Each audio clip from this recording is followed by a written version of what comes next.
তৃণমূল কংগ্রেস থাকলে আপনাদের জন্য লড়তে পারত।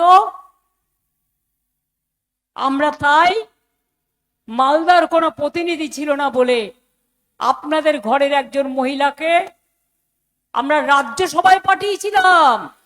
রাজ্যসভায় টিকিট পাওয়া চারটিখানি কথা নয়, 6 বছর তিনি ছিলেন।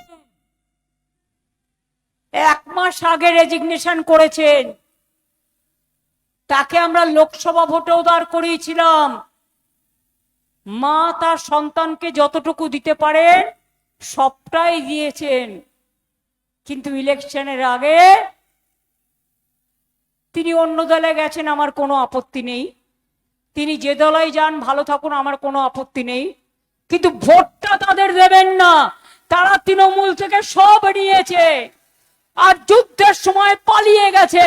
পলাতকদের ক্ষমা করবেন না।